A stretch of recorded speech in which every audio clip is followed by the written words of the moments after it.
ती यात्रा म्हणजे खूप मोठा उत्साह असतो. तर तितका उत्साहात ही यात्रा पार पडते का की पडत नाही, की अजून काय याच्यामध्ये व्हायला पाहिजे, की प्रत्येकाला यात्रेमध्ये काय काय वाटतं बा, की सगळे आपलं थोडं थोडं म्हणणं बोला. फर्स्ट मला बोलायचं सांगितले का? हा बोला बोला, तुम्ही बोला. चालू केले का? गावाची यात्रा खरंच तसं जर पाहिलं तर खूप मोठा उत्साह असतो.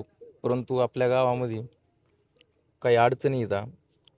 पहिली अडचण तर अशी आहे की एक रूपरेषा नाही. त्यानंतर दुसरी अडचण की याच्या अगोदर झालेल्या गावामध्ये आर्थिक गफले. आणि तिसरा मुद्दा की एका मनाची आणि एका निश्चयाची तरुण मुलं नाहीत. तरुण मुलं नाहीत. ह्या अडचणीमुळं हा जो उत्साह आहे चांगला होत नाही, किंवा मग याला रूपरेषा देऊन सगळ्यांना उत्साहाचा आनंद घेता येत नाही. बरीच आता देवस्थान ट्रस्ट पण आहे. आपलं गाव पण याच्यामध्ये गावाचंच म्हणजे इंटरफेअर राहतो जास्त प्रमाणात, गावच फक्त सगळं पाहतं. तर याच्याबद्दल आता तुम्ही बोललात हे एकदम योग्यरीतीने बोललात. आता बरेच लोक कशा पद्धतीने सुट्ट्या काढून येते, म्हणजे तुमचा उत्साहाबद्दल काय बोलणार तुम्ही? एवढे उत्साही लोक येतात आणि इथे येऊन काय काय तुम्हाला वाटतं बघ, की कसं आहे?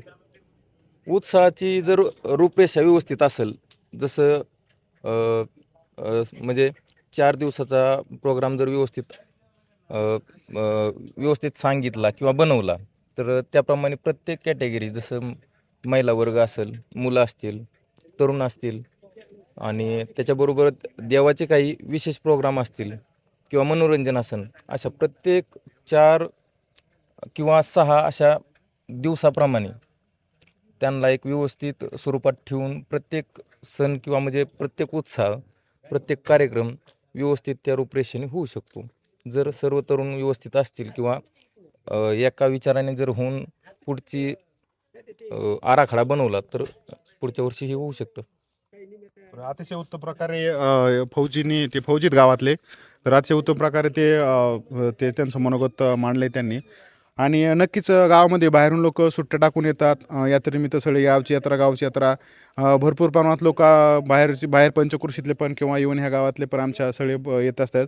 पण त्याप्रमाणे इथं आता त्यांचे निराशा त्यांनी सांगितली बा, त्या प्रकारचं त्यांना इथं काही असं जितक्या उत्साह तेवढी एक्साइटमेंट इथं काय इथं आल्याच्यानंतर त्यांना काय वाटत नाही की इतकं उत्साहात काही कार्यक्रम चालू आहे म्हणून. तर ठीक आहे, आता हे पण आता हे चांगले नामांकित सगळे पोरं काहीतरी काहीतरी बाहेर जाऊन कामच करतात, ते जॉब करताय, असे वेगवेगळ्या प्रकारचे काही बिझनेस आहेत. तर आता कापशी गावामध्ये ज्योतिबाचं ठाणं आहे. कोल्हापूर नंतरचंच ठाणं आहे तर बीड जिल्ह्यात आष्टी तालुक्यामध्ये आहे. आणि त्या यात्रेनिमित्त बरेच प्रकारचे भावी भक्त आता जमत आहेत. तर हे जे मामा आहेत ना, हे काय तुमचं म्हणजे काय आहे? मी ज्योतिबाचा बराडी आहे, गोसाई. हा तर मी आपलं वर्षानुवरीस 10-11 वर्ष झाली मी ते या ठिकाणी येतोय.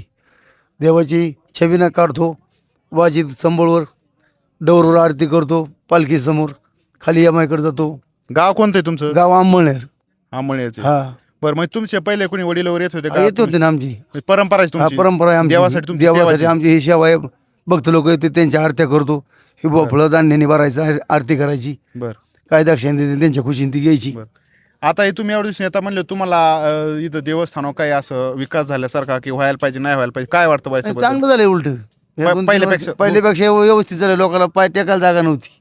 बरं आता भरपूर पटांगण झाले, सगळं व्यवस्थित आहे. बरं बरं व्यवस्थित आहे, काय अडचण नाही. असंच वर्षानुवरीस प्रगती वाढावा. बरं बरं. गेली आता तिसऱ्या पिढीवरती हे मंदिर आहे आता. हा, आणि ह्याच्याबद्दल म्हणजे आता आता आम्हाला वाटतं काहीतरी मोठं मंदिर हवं, मोठं पटांगण हवं. इथं आता आपण देवस्थान एवढं मोठं आहे, तर आपल्याला थोडे अजून शोभा हवी, विकास पण झाला पाहिजे होईल देवस्थानचा. ना, का नाही व्हायचं? व्हायलाच पाहिजे. भक्त लोकांची गर्दी तेवढी होती, यात्रा भरती तेवढी. या ठिकाणी येणारे जे काही बघत आहेत, हे काय असे काल परवाचे नाहीत, हे काय 1-2 वर्षाखालची नाहीत. इथं पिढ्या ना पिढ्या येणारे सगळे बघते. पिढ्याने पिढ्या येणार भक्ती ती. जे कुणाचं पण तुम्ही कुणाला पण विचारा, सगळे तुम्हाला बघता असतील की त्यांच्या पूर्ण पिढ्याने पिढ्या इथं म्हणजे ते देवाला येता येते. अशा प्रकारे खूप जागृत असं देवस्थान आहे. आहे ना, तर अजून काय तुम्हाला बोलायचं का? काय नाही, आहे एवढंच आपल्याला समाधान आहे याच्यातच. बरं बरं, चला, धन्यवाद धन्यवाद.